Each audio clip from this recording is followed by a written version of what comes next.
I'm here today with the Dreametech H12 Pro and the Tineco One S7 Pro. We're gonna do a direct comparison of what I think are the highest end, very nicest wet dry floor vacuums. So I'm gonna say up front that I think you could not go wrong with either one of these. These are pretty much the nicest you can get. They function almost identically, and they both have really great reviews, really great parts, really great accessories. I've used them both. They both work exceptionally well. I'm not going to talk about prices specifically, but I will say that you can typically get a better deal on the Dreamy, the H12 Pro. So you might want to check that out on Amazon. All these prices change all the time, but typically you're gonna get a better value out of the Dreamy H12 Pro. So let's go head to head with some specs and features real quick. Both of them are cordless. Both of them have a wired dock or charging station where they can self-clean and charge themselves. One of the most important features in wet dry vacs and cleaners nowadays is how close will they get to the edge and to a baseboard. And both of these are edge to edge, meaning it's not just one side that'll get to the edge, it's both sides.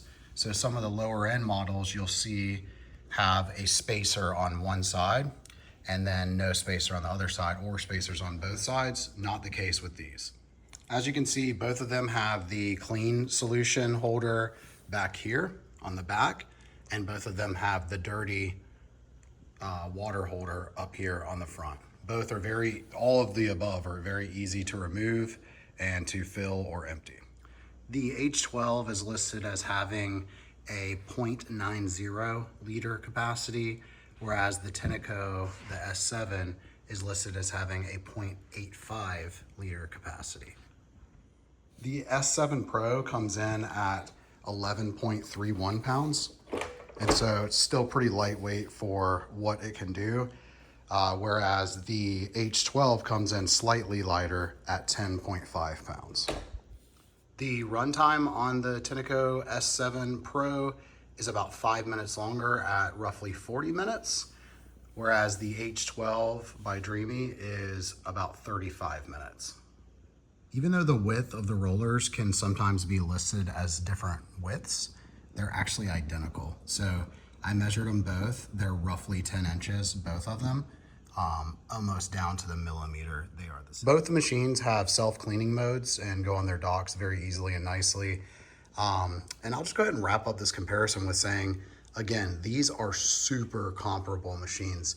Maybe one of the tightest comparisons I've ever done in terms of two different models from two different brands. So if you have a brand preference, I would choose that one. If you're price conscious, then check out the best deals on Amazon and see which one you can get for a better deal. But I really don't think you can go wrong with either of these. I'm actually even trying to decide myself which one I want to keep. I bought both of these, I've used both of these, and so I'll probably only keep one. And I'm like, well, I don't know which one I want to keep because they're both really, really nice machines. So thanks again for watching, and I hope this video has helped.